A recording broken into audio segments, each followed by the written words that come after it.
3, 2, 1, and from the top in action, Kieth and Mads and Kieth. Hey, here's the deal. I just want to hang out with you guys, and I want to do that in the most normal way possible, so I feel like spending the day together is the most casual way possible, and this might be a little bit forward, but maybe we could do this once a week. I don't know, I kind of like your company. Here's my thoughts for the day. I have nothing to do, which is my favourite kind of day. So I thought we could go get coffee, and then we could go get my favourite ciabatta. God, it's all about me, isn't it? You guys can get something about what you want, okay? And then we'd probably just hang out. I don't know. What do you guys want to do? You're the guest. You tell me. I'm going to get a Marmite and ham. No, sorry, Marmite and cheese ciabatta, which, by the way, fucking stinks. And I feel so bad. Every time I approach the Starbucks, I feel like the girls see my little green car roll up. I know I was at rock school. Say she's back. Because they know that their store is going to stink of Marmite. Not just Marmite. Hot Marmite for the next 30 minutes minimum. I know the ciabatta stinks, but I can't stop eating it. My OCD has deemed it a safe food, so it's the only thing I can consume. I mean, I could make my own food as well. My OCD deems anything in my own kitchen safe, but I decide to watch the girls at Starbucks. I feel like that would be the kind of thing that social anxiety would stop me doing, which is why I posit that I do not have social anxiety, right? I feel like anyone that's met me in person, like in real life, will be like, that's not fucking true, that girl definitely has social anxiety. No, I don't. I think I am a bit shy, but it's more that I just don't really have that much to say, which is crazy because I feel like I make myself out to be like the biggest blabbermouth ever. It must be such a disappointment to like meet me for like a lot, like the first 2 minutes I meet you, we're gonna have a great conversation. Anything after that, good fucking luck because I run out of things to say. I feel like if you meet me for like an event specifically, you have to be like, what the fuck is wrong with that girl? And also that I need to work. I will most likely just I need to work very much. Otherwise, I go mad. Anxious or shy or anything. It's just that I'm literally not thinking. It's like my brain just goes blank when you speak to me, and I'm like, I cannot formulate a response. Sorry, I don't really care to that much. I think that's probably the key issue. I wouldn't say avoided it. I've used it in different ways. I've used it, but still managed to my response is just like, yeah. And it looked like I'm being a bitch. The edge and the roughness that I need to make my sound. Genuinely, I'm just like, I'm trying to use technology as a tool instead of just playing with toys. I mean, a lot of it to me is I love the kids in a big toy shop, just sort of here it is, let's push this button and push this one, just because it's there. I think that technology is something, it's a tool, it's not a plaything. You're not too crazy about this Doc Aikman Waterman style of today. I'm not impressed by pushing buttons to try and get a drum sound. I'm not impressed by sampling other people's old records. To me, it's sterile and old-fashioned. It's been done. That was that record then. To me, it's cheap. Your latest performance with Chuck Berry was a big defining experience for the moviegoers, but maybe you had a different experience. It was a fine experience for me. I didn't expect it to be easy.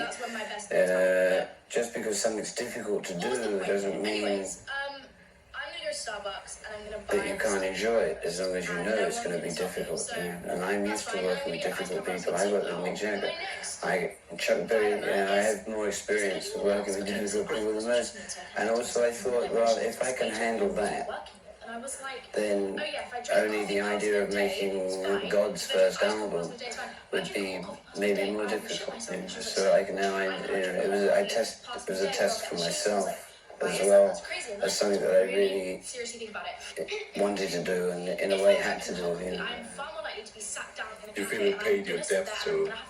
Well, to a certain extent, yes. I feel that wasn't the main thing. To me, it was an opportunity to make, for one time, not just a record, but also on film, at least one example of good live Chuck Berry music, and I figured that this was maybe the last time that the possibility would arise to do that, because Chuck doesn't really take too much care about these live performances. As long as the band is the cheapest one in town, that's what you're going to hear him with, because Chuck believes that Chuck's enough. He doesn't need a band.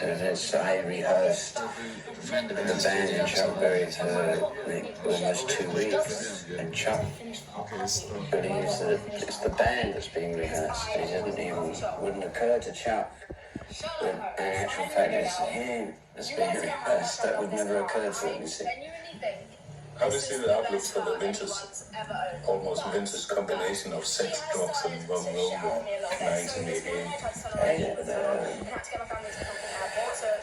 It's a new phrase, sex, drugs, and rock and roll, but I've been doing this gig for a long time, and it to me, that's just, it's a good PR phrase, but it has very, very little to do with the day-to-day life of making music and making records. It's a neat phrase to encapsulate an image, but if it was that easy, I'd be very happy, but it isn't that easy.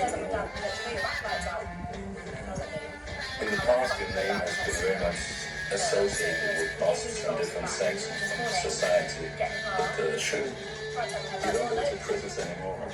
No, I say all the cops,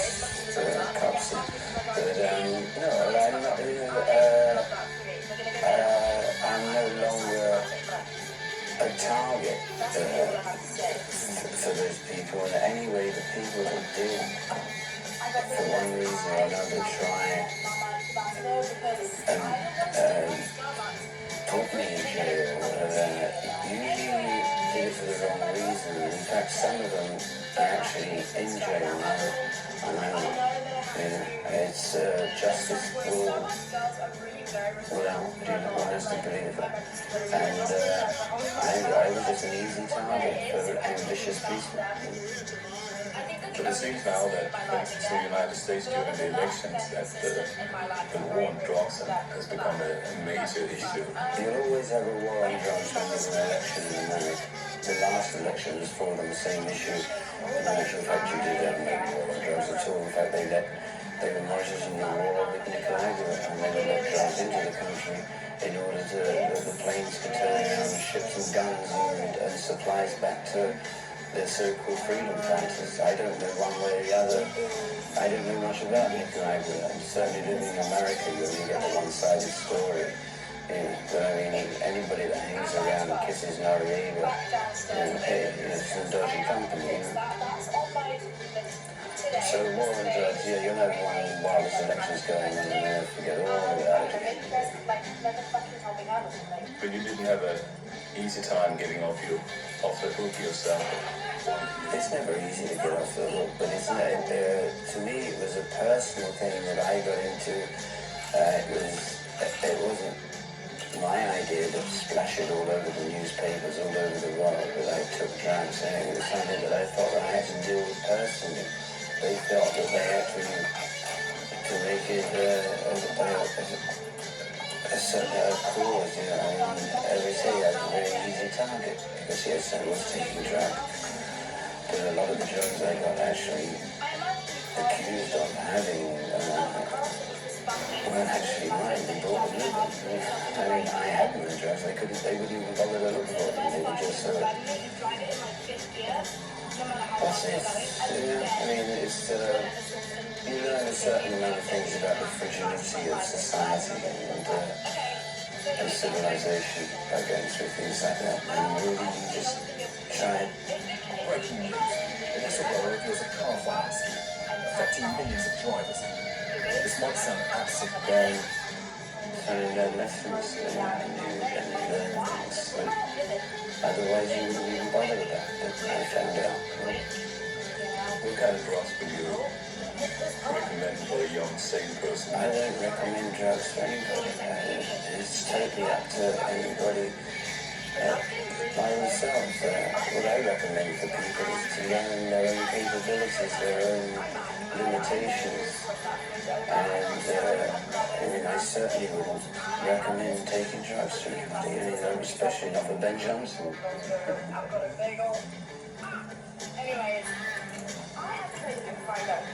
We had another phrase saying greatest rock and roll band in the world, and I believe that you had the feeling sometimes when you got off stage that you really did something which was satisfied you.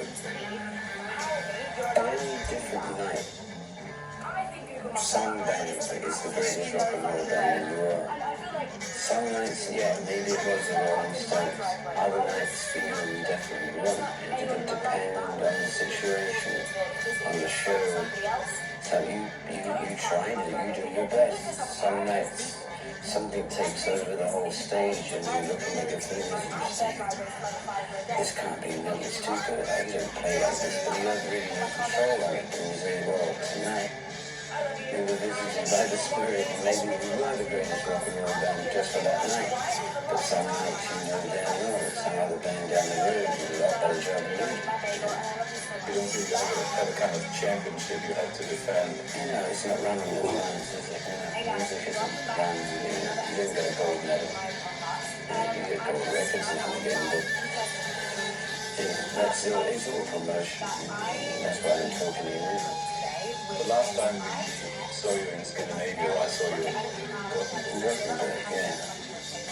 I mean, it was very much you who got the band on the road again, wasn't it?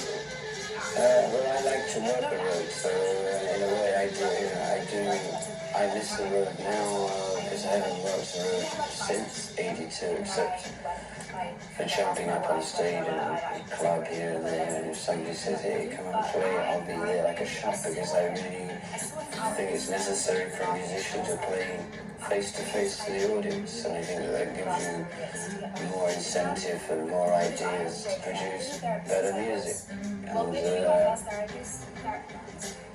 Which is why, to me, if you write songs and make records and you don't go on the road, then you're isolating yourself from the people that are going to listen to the music. So you're really chickening out. You have to work the stage. You have to work to people face to face.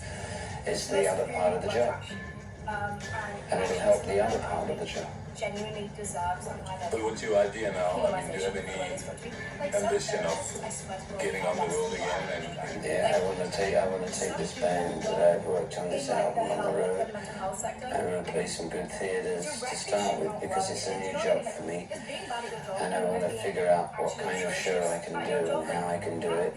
And I want to do it in places where I can guarantee that the band is going to sound real good. I don't want to play open air places where you never know it's going to rain or the wind is blowing this way and the sound disappears to some other town 5 miles away. But I certainly want to, I'm going to take these guys on the road. We're certainly going to do it. In fact, they'll kill me if I don't.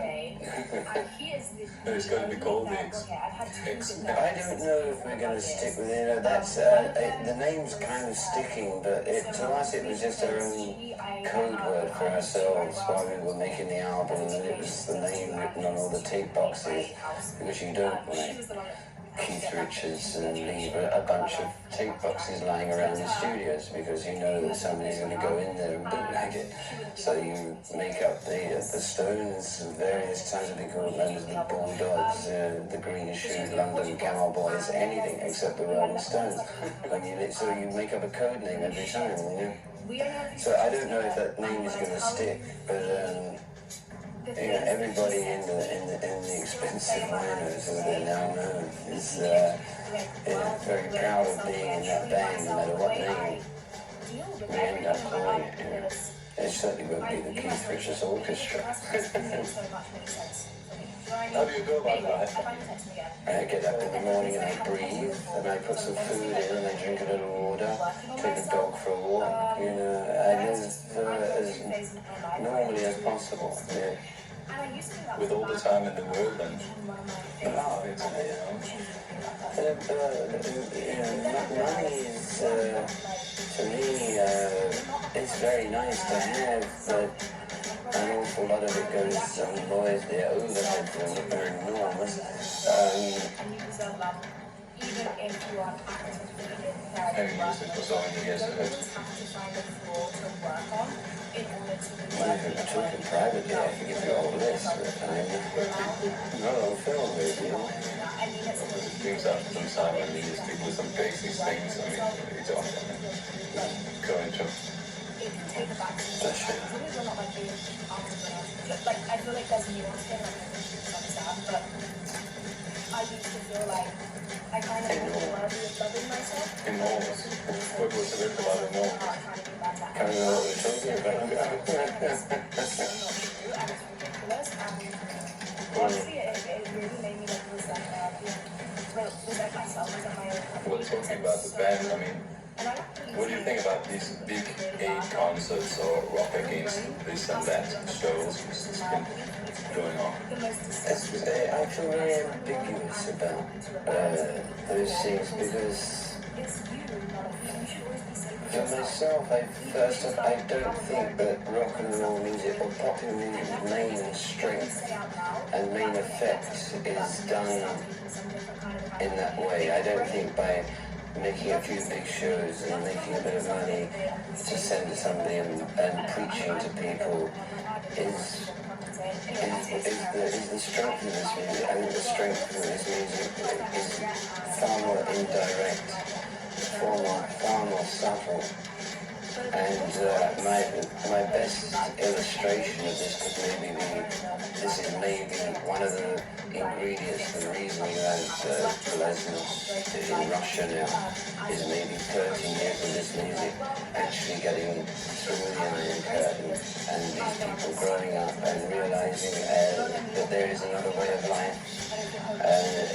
Despite the war and it's like, and to me also very much like Jericho, Joshua and the trumpets, and the walls fall down. To me that is the power of music, and it's not. Were you born between 1960 and 1969? If so, you can get 100 pounds to spend a test of Necessarily going around and also I question the motive of some of them, not necessarily the people that play on the shows, or some of them I have doubts about too, but also some of the people that set them up. It's too questionable for me to be really happy with the idea of it. I mean, some people played the Free Nelson Mandela show, couldn't even spell his name, he'd never heard of it, Nelson Mandela. It was just for them an opportunity to get on worldwide satellite TV, and I find that to me makes me uneasy. It's using somebody else's planet for very real trouble. Guy's been in jail for 20 odd years, if not more, and they're just riding on his back to get on TV. They didn't give a damn about the Nelson Mandela race, and I find that sick, and I'm not too happy about. As I say, I know the music business, and it isn't. I do at the same time. I do admire the basic politics of the stuff, and I think people should do causes, but I'm not happy with the way most of these things are set up. I think that in the days of Rolling Stones, who played only once in Eastern Europe, played in Russia. It also played in things, if you consider Yugoslavia, they played there too. But yeah, they were never too happy about having the Rolling Stones there. They figured that, We play over there if you... of course, if they I play anywhere. I want to see all the world before I... Were you playing for peace or in Israel for that? I play anywhere. I don't want to offend one section of people by playing, if you, since you mentioned Beirut in Israel, if I played one, I play the other. Probably die in the attempt, but Thank you very much for waiting. die anyway. But you said before, when you talk about growing moss on a Rolling Stone, that you have to keep moving. I mean, how do you do that? I mean, since you're not... What you do is you stand up and you put one leg in front of the other. That's how you keep moving. 1733, Right. Benjamin Franklin Studios. But most people, they have to... I mean, they have to do What are they? Fairly ordinary. I think some people even have hobbies. Do they have hobbies? Hobbies, yes. I love to draw, I love to read, I love to play with my kids. I don't do a little workshop and do fretwork and carpentry. I don't have the time for that. But in spare moments I read and I draw and I cultivate friends. That's a hobby of mine.